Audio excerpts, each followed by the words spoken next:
Assalamualaikum warahmatullahi wabarakatuh. Perkenalkan, nama saya Muhammad Fadil Gibran dengan NIM 111230354. Di sini saya ingin melaksanakan sebuah tugas yang diberikan oleh Prof. Dr.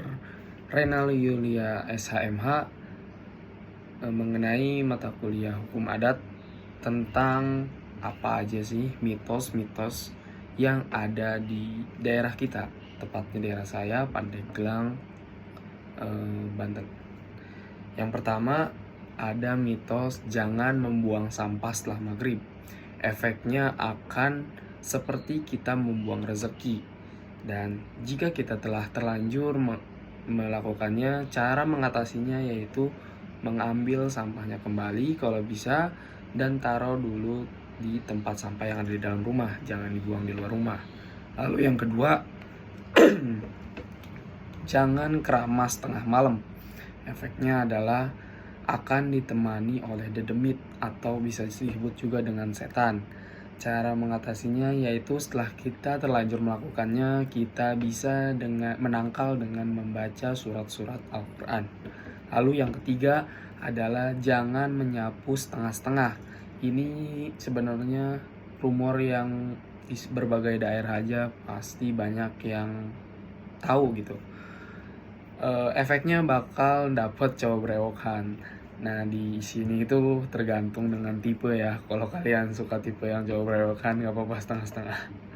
Nah, cara mengatasinya yaitu kalian bisa besoknya itu kalian bisa harus menyapu seluruh ruangan dengan bersih. Lalu yang keempat itu adalah kalau ada ular wuling. Ular wuling tuh pasti tahu nih orang-orang Pandeglang. Datang ke rumah itu tandanya ada satu janji besar yang tidak dapat ditepati atau yang belum ditepati. Nah, caranya itu cara mengatasinya itu kamu harus ingat-ingat janji apa, sebuah janji yang bisa dibilang cukup berpengaruh atau cukup besar yang kamu janjikan kepada seseorang atau sekelompok orang tapi belum kamu tepati. Nah, cara mengatasi itu kamu harus menepati. Kamu harus ingat-ingat itu janjinya janji apa. Lalu yang kelima yaitu jangan duduk di antara kanan dan kiri pintu. Maksudnya di tengah-tengah pintu tempat kita masuk. Isunya itu akan menghambat jodoh atau susah cari jodoh. Kalau bahasa Pandeglangnya tuh ini apa namanya bagek jodoh ya, kayak gitulah.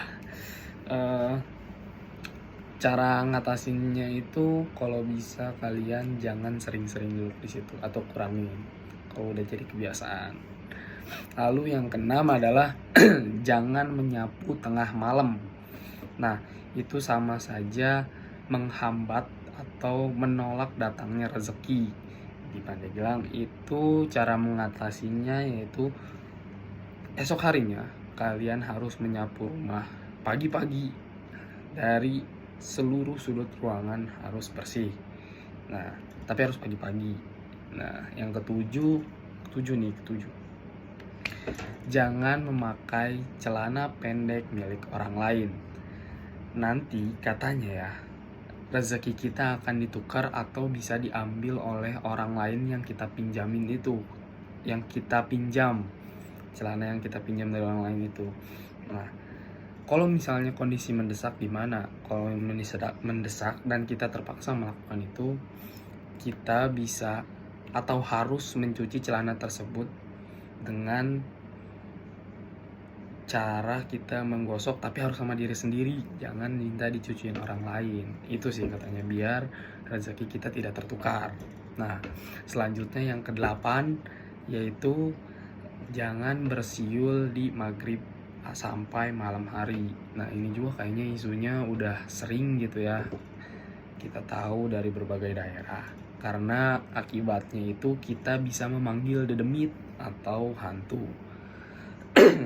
Dan bahkan bisa menampakkan diri mungkin hantunya ya. Nggak tahu soalnya saya belum pernah. Nah, cara mengatasinya itu kita bisa menangkal dengan ayat kursi guys. Ayat kursi. Lalu yang ke-9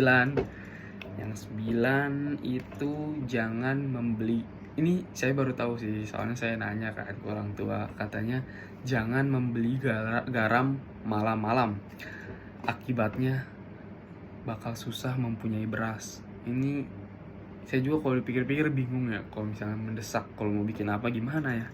Cuman kata orang tua saya gitu sih.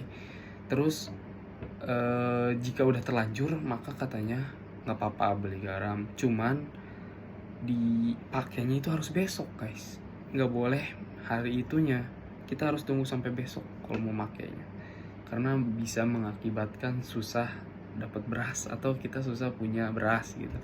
Nah yang 10 ini nih yang rada mistis, yang agak-agak mistis. Nah, yang ke-10 itu jangan pernah menyukur alis kanan kiri tengah malam sambil ngelihat cermin guys. Katanya itu bisa kita ya, katanya ini masih katanya, saya belum pernah. Misalnya kita nyukur alis nih guys, sambil lihat cermin, itu katanya bisa membangkitkan indera keenam, atau bisa disebut juga dengan kita bisa melihat hantu, bisa melihat jin, ya yang lain-lain yang berbau mistis itu. Dan katanya kalau misalnya hantunya itu suka ke kita bisa, malahan hantunya itu bisa bersemayam di diri kita sendiri guys. Nah kalau saya yang ini juga saya bingung cara mengatasinya gimana kalau sudah terlanjur. Mungkin kalau misalnya kita udah terlanjur kita harus cepet-cepet jangan ngelihat cermin dan jangan diterusin mungkin.